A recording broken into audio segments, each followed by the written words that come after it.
Quelques éléments de base à prendre en considération lorsque tu veux partir ton business. Si tu es une personne qui aspire à entreprendre, je t'en prie, ne fais rien avant d'avoir écouté cette vidéo.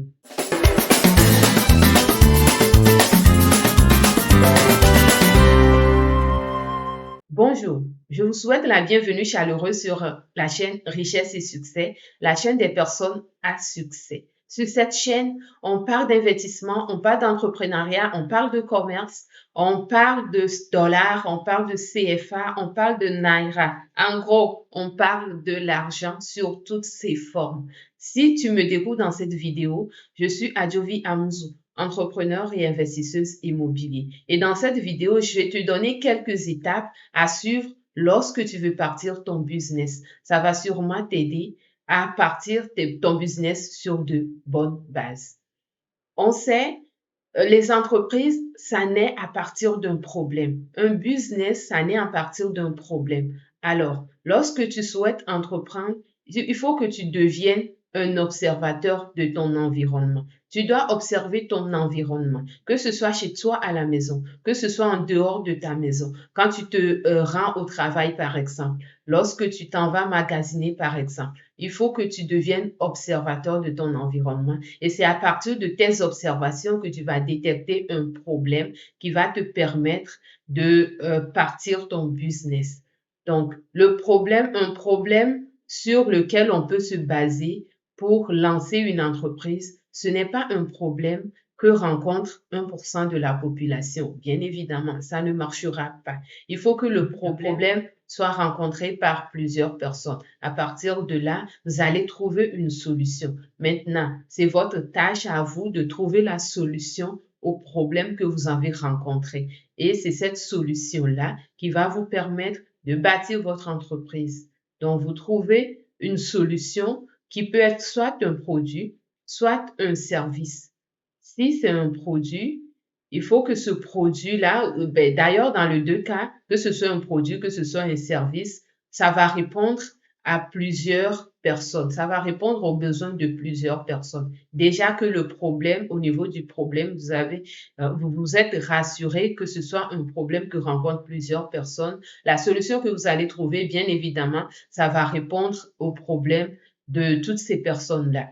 Donc, c'est très important de vous assurer que le problème soit commun à plusieurs personnes. Une fois que vous trouvez votre produit ou votre service, vous devez prendre le temps de maîtriser ce produit-là ou ce service-là. C'est très important. C'est quoi les caractéristiques de votre produit ou de votre service? Quels sont les avantages que ça va donner à votre client? C'est quoi la valeur ajoutée que votre produit ou service va donner dans la vie de votre client? Très important. C'est à partir des avantages que le client va trouver votre produit important, nécessaire pour lui, sinon indispensable. Vous devez savoir c'est quoi la valeur que le produit offre à votre client. Lorsque vous déterminez tout ça, vous passez maintenant à la connaissance de votre persona marketing. Le persona marketing, c'est tout simplement votre client idéal, votre produit que vous avez trouvé, votre service que vous avez trouvé pour répondre au problème. Qui est-ce qui va acheter ce service-là? Qui est-ce qui va acheter ce produit-là? C'est ça votre client idéal. Et vous devez connaître votre client, maîtriser, non seulement le connaître, mais le maîtriser. C'est-à-dire que vous savez c'est qui votre client. C'est quoi? Est-ce que c'est un homme? Est-ce que c'est une femme? C'est quoi sa tranche d'âge? C'est quoi qu'est-ce qu'il aime votre client? La tranche d'âge, par exemple, ça va vous permettre, je vais juste vous donner un exemple que vous puissiez comprendre. Lorsque je souhaite vendre les lunettes progressives, par exemple, oui, là, je vous donne un exemple en optique parce que je suis opticienne, il faut le dire. Lorsque vous voulez vendre des lunettes progressives, les lunettes progressives, ça ne se porte pas par les personnes de tous les âges. Ça se porte par les personnes qui sont en fin de trentaine, début quarantaine en allant. Donc, vous vous comprenez en même temps que pour vendre ce genre de produit, votre clientèle ne va pas se situer en bas de 30 ans. C'est des gens qui sont dans les quarantaines, début quarantaine, fin trentaine, jusqu'en allant. Donc, c'est très important de connaître votre client sur ce point-là. Ça va vous permettre, ça va vous aider de pouvoir rentrer en contact plus facilement avec votre client. Et en dehors de l'âge, c'est important aussi de déterminer son lieu de résidence. Pas nécessairement connaître sa maison, mais c'est quoi le quartier où il habite, c'est quoi la ville ou carrément le pays où votre client idéal habite. Il faut le savoir parce que ça va vous aider de déterminer votre canal de distribution. Quand vous connaissez les habitudes de votre client idéal, ça vous permet de déterminer quel canal vous allez utiliser pour pouvoir le joindre, les canaux de communication, puis les canaux de distribution également. Donc, si on y va avec les canaux de distribution, ça vous permet de savoir si vous voulez faire, si vous devez faire du porte-à-porte, par exemple, si vous voulez, vous devez faire une boutique physique ou une boutique en ligne.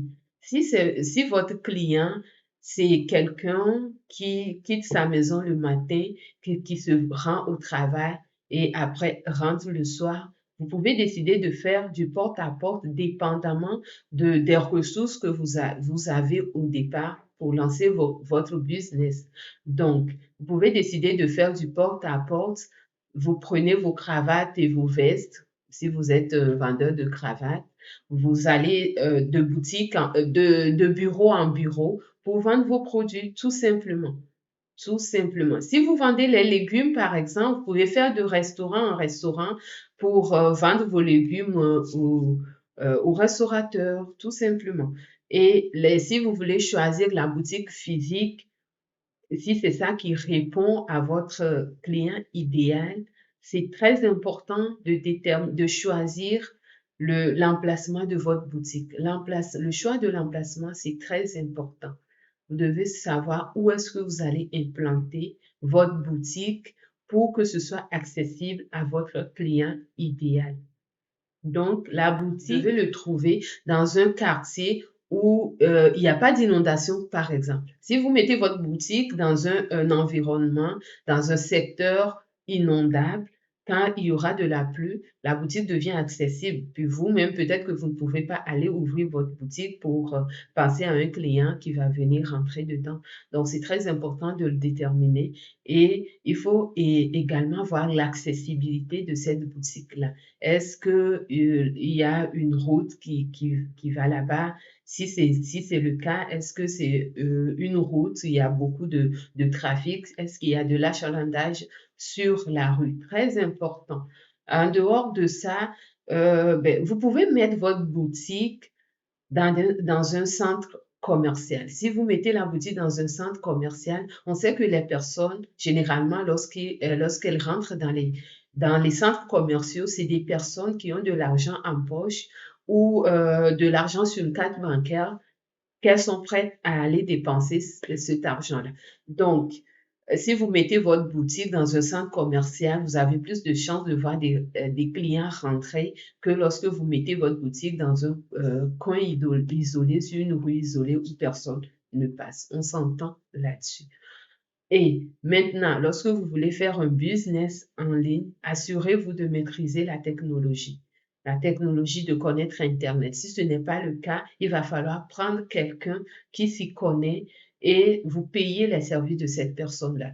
Et alors qu'on sait qu'en début, lorsque on part un business, les ressources sont limitées, ce n'est pas évident de couvrir toutes les dépenses jusqu'à prendre des services qu'on pourrait soi-même faire avec un peu de connaissance. Donc, c'est important de connaître la technologie, connaître Internet, puis les réseaux sociaux également. Aujourd'hui, les réseaux sociaux sont incontournables pour les entreprises qui veulent réellement croître, qui veulent se développer rapidement. Le digital fait cette affaire-là pour vous. Le digital vous propulse rapidement.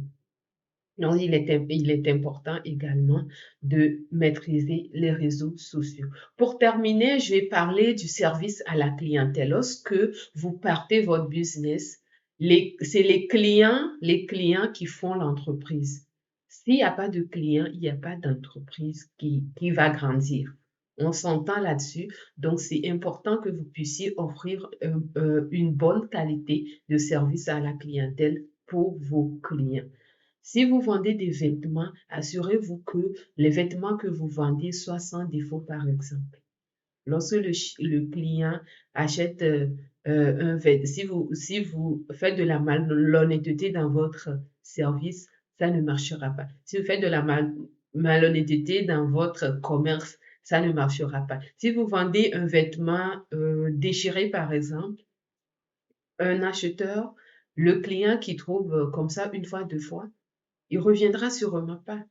Et lorsqu'il n'y a pas de clients, il n'y a pas d'entreprise. Donc, faites attention à cela. Soyez honnête dans les affaires et vous allez voir que votre affaire va croître, votre affaire va grandir. Et l'autre chose, c'est la gestion de vos émotions. Très important aussi parce que on dit souvent que le client est roi.